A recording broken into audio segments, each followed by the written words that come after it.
Respira fundo.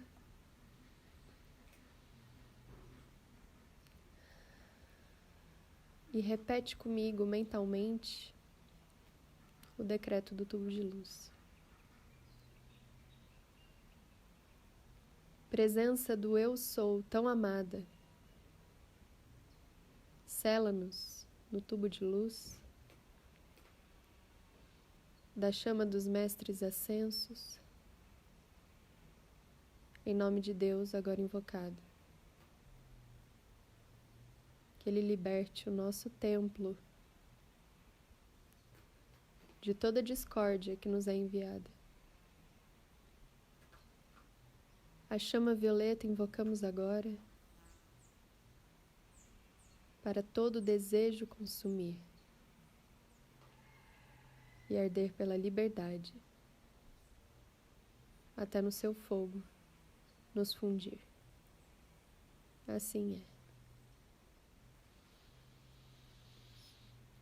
Que estejamos de coração aberto, expandindo o nosso cardíaco, inspirando amor, expirando amor. E assim iniciamos a leitura de hoje. A conexão com Deus.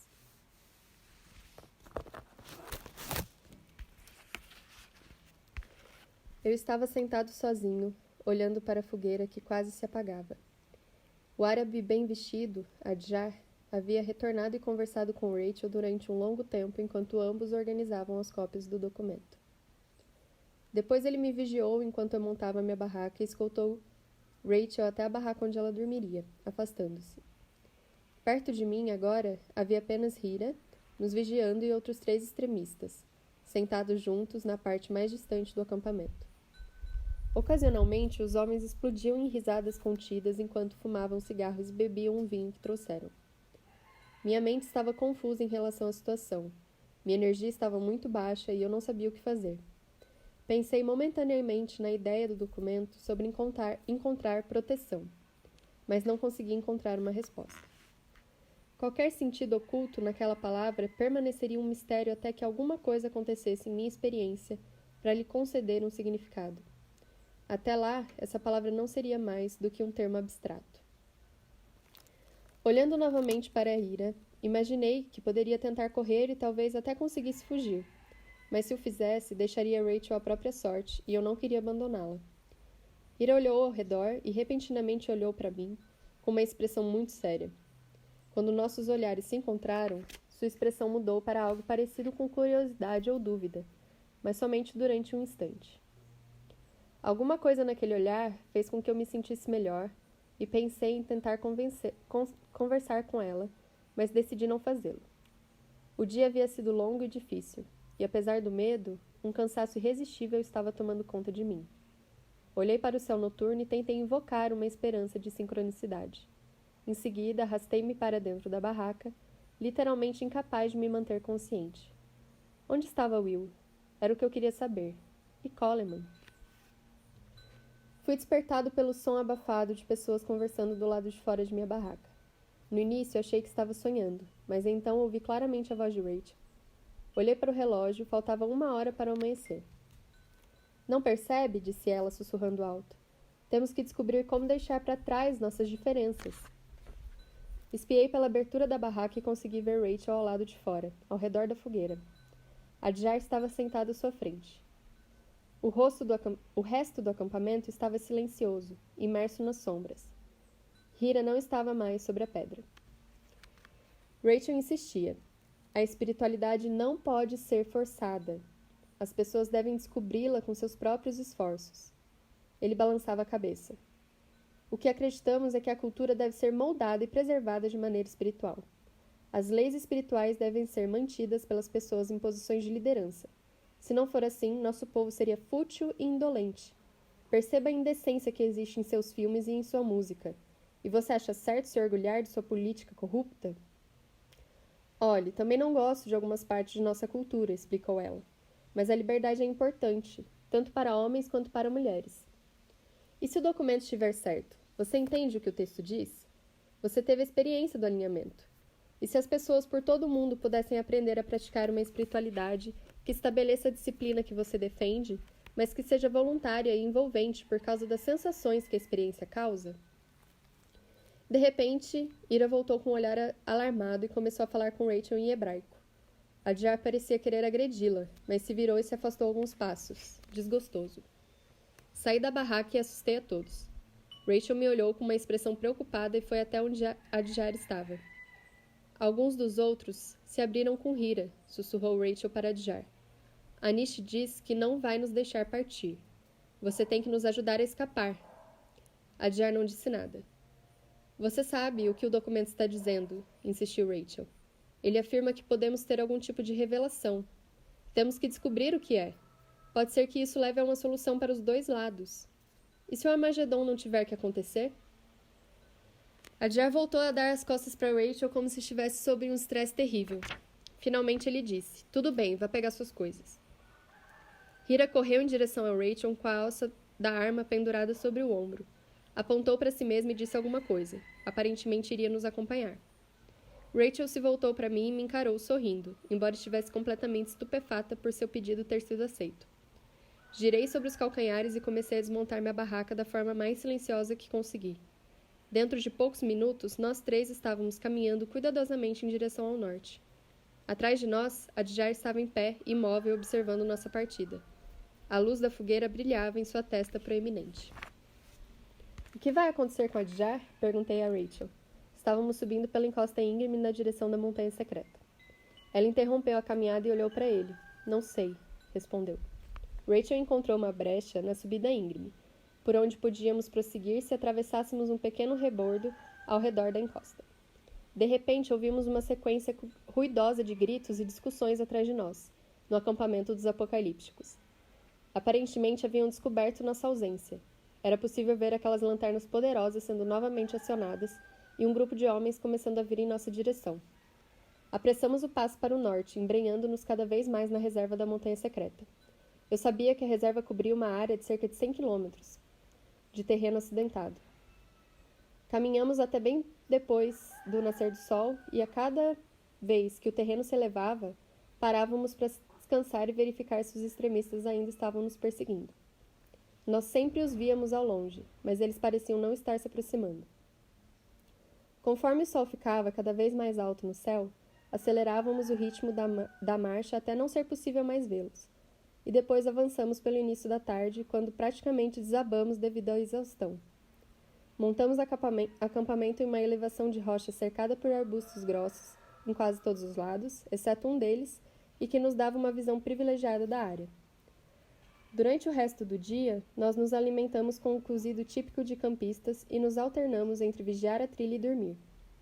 Finalmente, nos reunimos perto de onde as rochas terminavam para observar o pôr-do-sol.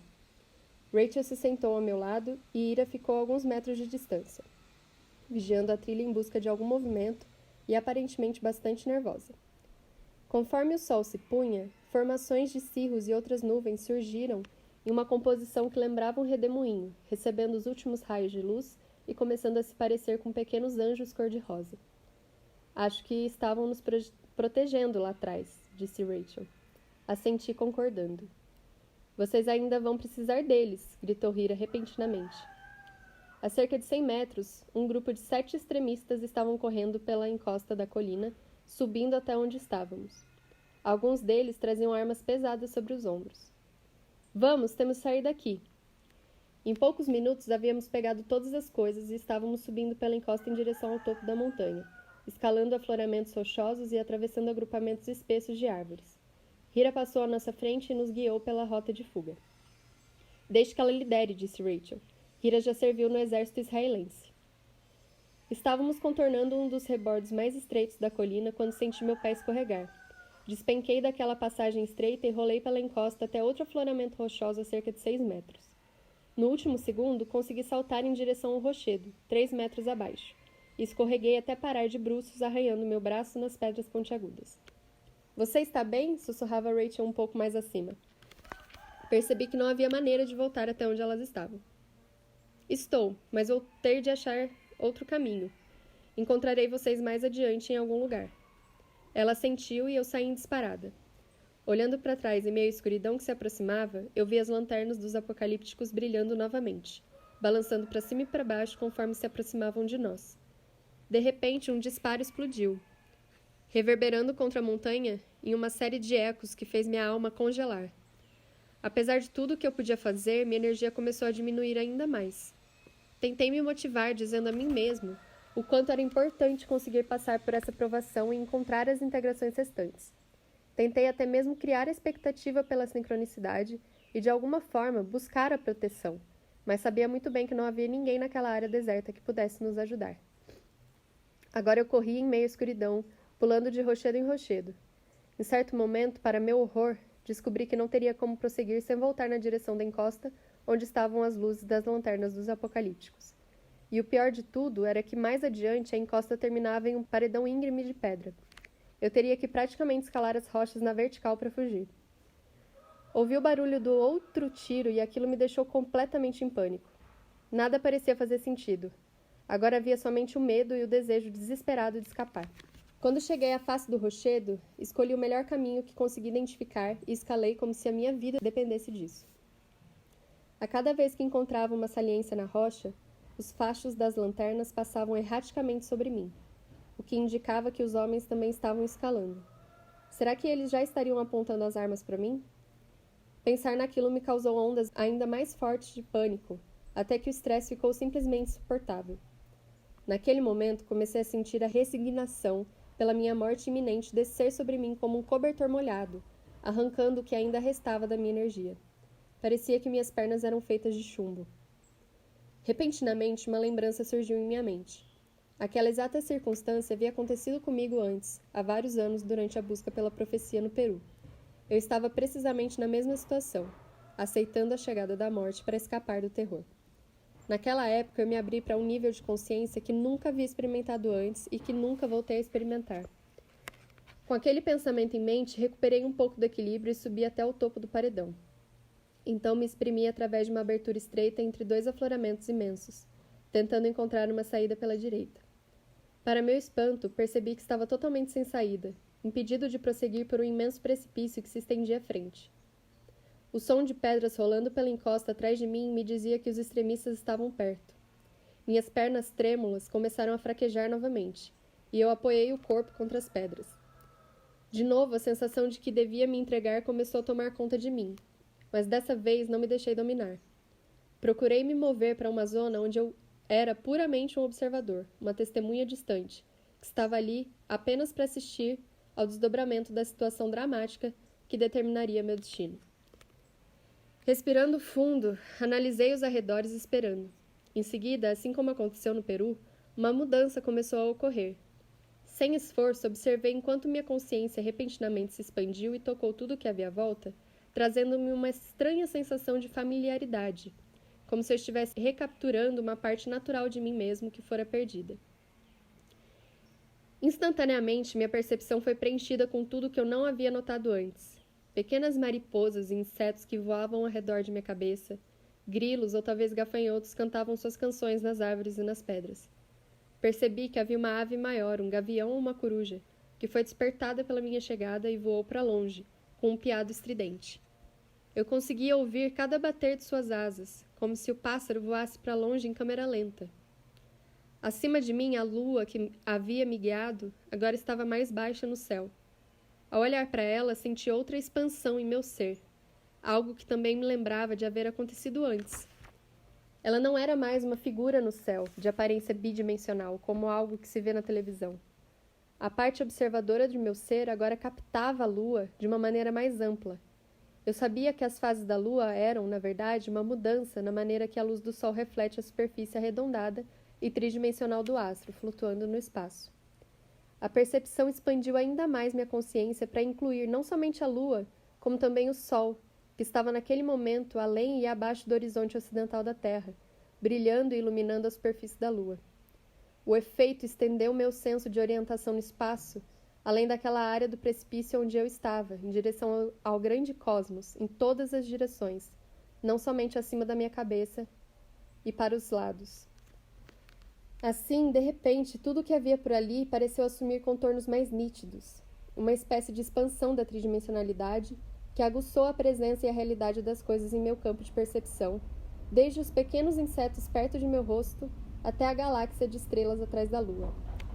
Eu estava olhando para tudo a partir de uma perspectiva maior, que englobava o universo inteiro. Tudo o que havia a meu redor ganhou vida, com beleza e majestade impressionantes. As pedras e as árvores praticamente brilhavam coloridas, pois cada reflexo de luz rebrilhava nos contornos e ranhuras com reflexos multicoloridos. O imenso pinheiro que crescia na borda do precipício à direita pareceu explodir com milhares de tons de azul e vermelho. Como se atraído pelo crescente senso de beleza, eu me senti expandir, no nível emocional, em direção a uma sensação profunda de amor e conexão com tudo o que havia à volta. Alguma coisa em meu coração se expandiu rapidamente e para fora, e sem qualquer dúvida sabia que agora estava em casa, recebendo cuidados, e absolutamente, mesmo que não conseguisse acreditar, eu estava protegido. Por alguns momentos, simplesmente deixei as emoções tomarem conta de mim, mas então a minha autoimagem começou a se transformar. De algum modo, nesse momento de euforia, a parte observadora do meu ser podia visualizar todos os eventos de minha vida como um longo filme. Eu podia ver todas as sincronicidades, os pensamentos e ideias que surgiram nos momentos certos, no passado, para guiar minha vida adiante, revelando agora um propósito oculto em todos aqueles eventos. Era possível ver que tudo o que eu fizera tinha um propósito, uma missão. Eu vinha ao mundo para contar aos outros a verdade. No entanto, também conseguia perceber que minha verdade era parte de uma verdade maior e oculta, um plano para toda a criação. Aquela percepção me elevou para um nível mais alto, uma abertura emocional ainda maior. O amor, a sensação eufórica de estar em meu verdadeiro lar, envolvido em um universo com um propósito maior. Tudo estava lá. Entretanto, junto com isso, crescia também uma profunda sensação de agradecimento por essa conexão e pelo auxílio que eu recebia. Era como perceber, de repente, que alguma força divina estava comigo o tempo inteiro, sem que eu a compreendesse plenamente, e que agora saltava de trás da cortina gritando, surpresa! Mesmo assim, a situação era bem mais profunda do que isso. Entender nesse nível de iluminação que eu fazia parte de algo maior, mais antigo e mais amplo, gerava uma força esmagadora com seu impacto. E agora, neste momento de agradecimento, outra coisa também parecia estar ocorrendo. Eu sentia algum tipo de ponto pessoal de conexão, do qual essas sensações de amor e de pertencimento a algo maior emanavam. O que seria? Quando tentei analisá-la, ela desapareceu por completo. Mesmo assim, quando me concentrei em sentir o amor, o bem-estar e a sensação de agradecimento, percebi que ela ainda estava ali. Era como se a sensação de agradecimento completasse, de algum modo, o ciclo da conexão e trouxesse o ponto de contato para mais perto. Durante muito tempo, simplesmente permaneci ali, sentado, sentindo tudo de uma vez só. A percepção ampliada, o amor e o bem-estar, a sensação de que há um plano em direção ao qual todos estamos sendo guiados. E, finalmente, esse ponto enigmático da conexão que eu não conseguia entender. Eu não queria me mover. Quando os primeiros raios da alvorada surgiram e o céu noturno desapareceu, tudo o que havia ao meu redor foi se destacando ainda mais em cores vívidas e distintas. De repente, senti minha atenção ser atraída para uma parte inferior da encosta. Eu me levantei com um salto, algo que consegui fazer com tanta facilidade que até me assustei. Meu corpo se movia de maneira diferente, não apenas com mais energia, como também com mais coordenação e precisão. Voltando a me esgueirar por entre os grandes rochedos, andei silenciosamente entre as rochas, percebendo que as vozes vinham de um ponto a cerca de 30 metros à direita, atrás de algumas árvores. Quando me aproximei, pude ouvir os sotaques e sabia o que eram os apocalípticos. Sem medo, andei lentamente para a direita para observá-los. Anish e o homem alto de barba espessa estavam conversando acaloradamente. Atrás deles estavam Rachel e Hira, e sentado do outro lado um homem mais corpulento.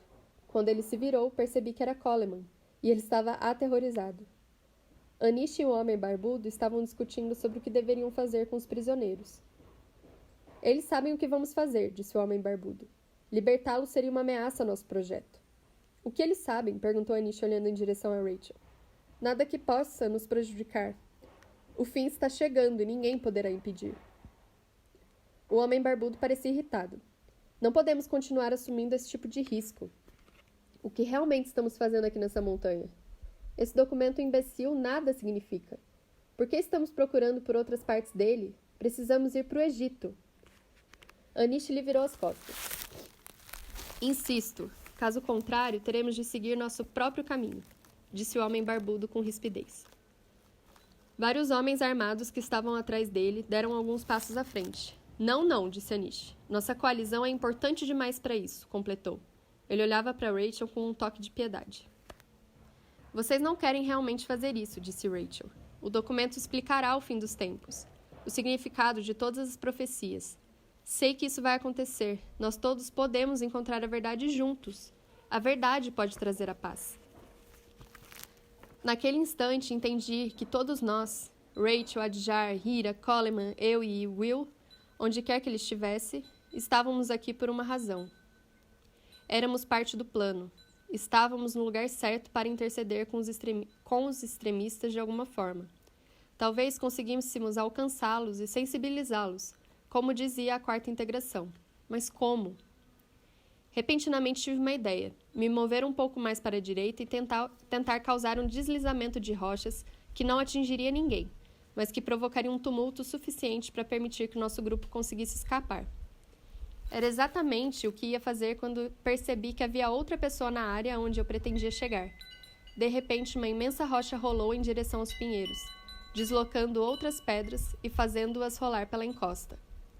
Uma daquelas pedras grandes tinha o tamanho de uma banheira. Quando o estrondo começou, os apocalípticos correram na direção oposta. Eu sabia que precisava fazer com que Rachel e os outros fugissem em minha direção, e percebi que assumia espontaneamente um estado intencional similar a uma oração. Entretanto, notei que não era o único que fazia isso. De algum modo, senti uma conexão com muitas outras pessoas que estavam ajudando. Quem seriam? Quase como se esperasse aquela deixa, Rachel agarrou Hira e correu entre as pedras, vindo em minha direção. Quando nossos olhares se cruzaram, Rachel diminuiu o passo por um momento e pareceu cambalear.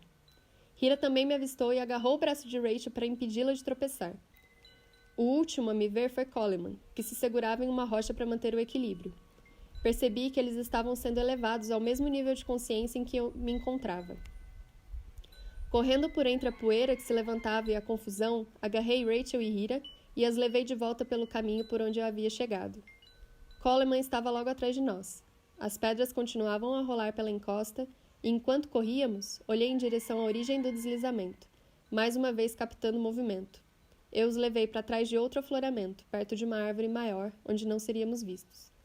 Eles estavam sorrindo para mim, sem qualquer preocupação com o perigo. Abruptamente, alguém espiou ao redor de uma árvore, olhando para nós. Will! Vê-lo ali elevou ainda mais minha consciência, e quando ele olhou para mim, eu soube que ele tinha a mesma consciência que o restante de nós. Sigam-me, eu disse espontaneamente. Sei para onde podemos ir. Rapidamente os levei de volta para o pico onde estava antes e através da passagem estreita que levava ao precipício. Rachel, Ira e Coleman ainda pareciam estar consumidos pelo estado elevado de consciência e encontraram lugares separados para se sentar. Will e eu voltamos para a fenda para vigiar o lugar. Foi você que causou aquela avalanche, não foi? Will assentiu. Eu ri. Também pensei em provocar um deslizamento, mas você teve a mesma ideia antes. Ele olhou para mim e disse, quem sabe, talvez você tenha pensado nisso antes e eu ouvi seus pensamentos. Ou talvez tenhamos pensado naquilo ao mesmo tempo. É o que eu acho. Eu sabia que ele estava se referindo à conexão que todos parecíamos ter uns com os outros agora. Dei um passo em sua direção. Você acha que aqueles extremistas vão... Will completou meu pensamento antes que eu pudesse terminar a frase. Nos seguir? Isso não me surpreenderia. Ele fez o comentário sem qualquer alarme, como se não se importasse com nada no mundo. Aquilo parecia estranho, devido às circunstâncias, até que percebi que me sentia exatamente da mesma maneira. Estávamos pensando e agindo com hipervelocidade, fazendo o que tínhamos que fazer. Mas uma parte do que estávamos sentindo, o amor, a sensação de estar em casa, guiados por alguma intuição misteriosa, era definitivamente a constante sensação de ser invulnerável, como se pudéssemos lidar ou ser guiados por meio de qualquer coisa que viesse a nos acontecer. Perguntei, você também está sentindo a proteção, não é? Naquele momento, olhei em direção à parte inferior da colina. Will já estava passando por mim para fazer a mesma coisa, escalando o rochedo até uma parte mais alta, a fim de ter uma visão melhor. Eu estava logo atrás dele. Quando chegamos ao lugar certo, conseguimos enxergar uma movimentação. Um pequeno grupo de homens vinha em nossa direção com armas em punho. Eu sabia, disse ele, correndo de volta para a beira do precipício. Eu também sabia que aquilo poderia acontecer e tentei acompanhar o passo dele. Quando passamos pela fenda, outra coisa surgiu em minha mente, algo que ocorreu quando eu estava à beira do precipício na noite anterior. Talvez houvesse uma maneira de sair daquela beirada e descer pela encosta. Quando chegamos, Rachel já estava examinando o precipício com Coleman, buscando pela mesma coisa, uma rota de fuga. Todas as nossas mentes pareciam estar funcionando juntas, em uma espécie de superconexão. Coleman estava totalmente sincronizado agora. "O que está acontecendo conosco?" perguntou ele sorrindo. Eu sabia que a quinta dizia algo sobre uma revelação, mas nunca imaginei que... Concentre-se na sensação de proteção, eu disse instintivamente. A expressão em seu rosto me mostrou que ele entendia. Ali está o caminho, disse Ira abruptamente. Ela olhava para o lado direito do precipício. Podemos descer até aquela pedra e nos esgueirar pela encosta direita. Fui até onde ela estava e observei. É uma queda de 5 metros. Você consegue, ela disse. Virando-me, percebi que todos estavam recolhendo os equipamentos para prosseguir. Will me olhou com uma expressão de vamos lá. Ira foi a primeira a descer, largando sua mochila e depois saltando para perto dela sem qualquer dificuldade. Coleman jogou seus pertences para que Ira os agarrasse. Desceu vagarosamente pela beira do precipício, dependurando-se momentaneamente antes de se soltar. Will fez o mesmo. Em seguida, Rachel veio até onde eu estava. Eu a segurei pelos braços e a suspendi sobre a beira do penhasco. Ao fazer aquilo, nossos olhares se cruzaram mais uma vez, e foi a conexão mais profunda que já experimentei, como se nossas almas se tocassem. Eu a segurei ali por um longo momento e depois a soltei facilmente, para que fosse amparada pelos outros antes de pular. Quando caí, pensei em algo que havia esquecido há um bom tempo.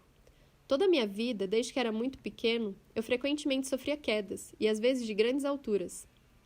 Certa vez, quando tinha somente 3 anos, achei que conseguiria voar, e com o avental amarrado ao redor do pescoço como uma capa de super-homem, saltei do alto de um muro de 2,5 metros de altura, chegando ao chão sem me machucar. Mais tarde, quando adolescente, subi por uma escada de madeira apoiando sobre um piso de concreto para instalar uma lâmpada a quase 8 metros de altura. O apoio da escada escorregou e eu caí precisamente em cima da escada, com meu quadril e meu ombro atingindo alguns degraus para amortecer a queda. A única maneira possível de evitar que me machucasse seriamente. Consegui me levantar e caminhar sem qualquer dificuldade. E finalmente também havia caído quando estava na faculdade. Enquanto trabalhava como eletricista, caí do pavimento superior de um shopping center, atravessando o teto de uma joalheria abaixo e atingindo um balcão de vidro de 3 metros, atravessando 4 prateleiras de vidro até atingir o chão. Quando finalmente a queda terminou, removi cuidadosamente dezenas de estilhaços de vidro afiados que cobriam meu corpo e me levantei, novamente sem qualquer arranhão. Durante cada uma dessas quedas, o tempo passou mais lentamente, e uma sensação de certeza tomou conta de mim, dizendo que tudo ficaria bem. Era a mesma sensação que tinha agora, quando meus pés tocaram a superfície rochosa que estava logo abaixo. Imaginei se havia conseguido me sintonizar, mesmo inconscientemente, com esta mesma sensação de proteção. Ira nos guiou e encontramos uma rota que nos faria contornar uma grande ravina, voltando pelo lado oriental da montanha secreta. Ira mantinha um passo firme e constante à nossa frente, e percebi que ela era bastante resistente e musculosa, como uma ginasta, e agora estava explodindo de entusiasmo. Não diminua o ritmo, disse ela a certo ponto. Mas mesmo antes que nos avisasse, cada um de nós já havia acelerado a marcha instintivamente. Depois de quase 1 quilômetro, havíamos chegado às planícies a nordeste de Boynton Canyon. Naquele momento, comecei a sentir cansaço, e a euforia e a clareza pareciam estar se esvaindo. Ira parou 1 minuto para que recuperássemos o fôlego. Quando olhou para mim, seu rosto estava diferente, como se repentinamente estivesse novamente preocupada. Olhei para os outros e me deparei com novas expressões de preocupação. Com certeza, todos estavam voltando ao normal. Voltei a olhar na direção da montanha. Sem qualquer aviso, o disparo de outra arma de fogo ecoou pelo deserto, voltando a nos causar pânico. Estávamos entre o último agrupamento de pequenos afloramentos rochosos, antes que o terreno se abrisse em uma imensa área plana e predominantemente desértica. Nós nos agachamos entre as rochas, enfrentando um dilema. Os apocalípticos estavam em algum lugar atrás de nós, e à nossa frente havia 200 metros de terreno aberto entre os rochedos e um grupo de juníperos, que nos daria alguma proteção. Poderíamos correr diretamente pelo campo aberto ou ir para a direita, onde os pinheiros mais grossos e outros agrupamentos rochosos nos proporcionariam uma cobertura melhor. Will estava mais adiante, rastejando de volta em minha direção. Está conseguindo se manter centrado? Perguntou ele. Balancei a cabeça negativamente. Não está muito fácil. Lembre-se do que acabou de acontecer. Foi uma revelação, um vislumbre de uma consciência que agora sabemos ser possível alcançar. Mas teremos que nos esforçar para retornar àquele estado. Naquele momento, vários outros disparos explodiram, atingindo as pedras que ficavam a 15 metros de distância. Os apocalípticos não sabiam exatamente onde estávamos, mas ainda estavam atrás de nós. Todos rastejavam para chegar até onde Will e eu nos encontrávamos. Eles estão atirando do precipício onde ficamos, disse Hira, com a voz baixa e trêmula. O que estamos esperando? Perguntou Rachel. É só corrermos direto para a próxima colina. Está louca? Disse Coleman. Ele olhava em direção à beira do penhasco. Consigo ver 2 ou 3 daqui de onde estou. Todos armados. Há uma cobertura maior à direita. Use a lógica. Enquanto ele falava, uma imagem que mostrava todos nós correndo para a direita surgiu em minha mente, e meu nível de energia pareceu diminuir ainda mais.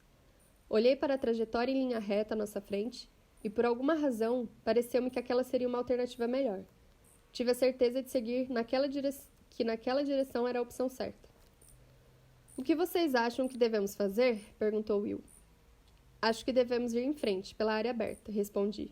O quê? Perguntou Coleman. Não vou fazer isso. Eles vão nos crivar de balas. Todos olharam para Rachel.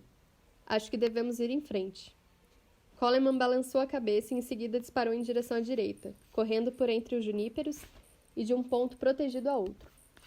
Alguns segundos depois, o restante de nós começou a correr diretamente pelo espaço aberto, nos espalhando da melhor maneira que conseguíamos, zigue-zagueando pelo terreno desimpedido.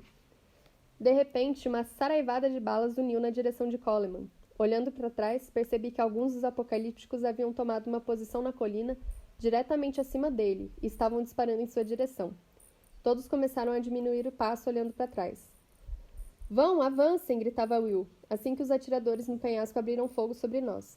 As balas começavam a levantar poeira, conforme penetravam no solo à nossa esquerda, e os disparos se aproximavam de nós.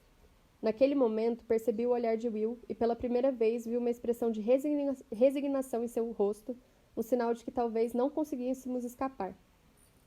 Novamente tive a mesma sensação que senti quando sofri a queda em minha adolescência, de que tudo ficaria bem. Repentinamente, conseguimos ouvir o som de um helicóptero que voava em nossa direção. Quando estava quase sobre nossas cabeças, a aeronave mudou a trajetória e eu vi que havia vários homens no compartimento traseiro. Um deles era Peterson, que ao perceber que eu estava correndo, hesitou por um momento, bem no instante que várias balas se crivaram no chão perto de nós. Percebendo o perigo, Peterson começou a dar ordens para o piloto.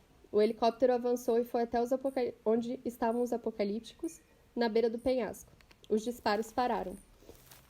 Vamos embora, gritou Will, e todos corremos até os primeiros rochedos avermelhados da próxima colina. Quando estávamos lá, observamos o helicóptero circular ao redor dos extremistas mais uma vez antes de partir. Como o helicóptero sabia que precisávamos de ajuda? Perguntou Hira. Eles não sabiam, eu disse. Eles simplesmente estavam sobrevoando a área. Ela me olhou com uma expressão confusa. Foi uma sincronicidade, esclareci. Estávamos protegidos. E assim se encerra o 5º capítulo. E aí, pessoas? Gratidão, galera do YouTube. Deixa eu fechar o áudio aqui.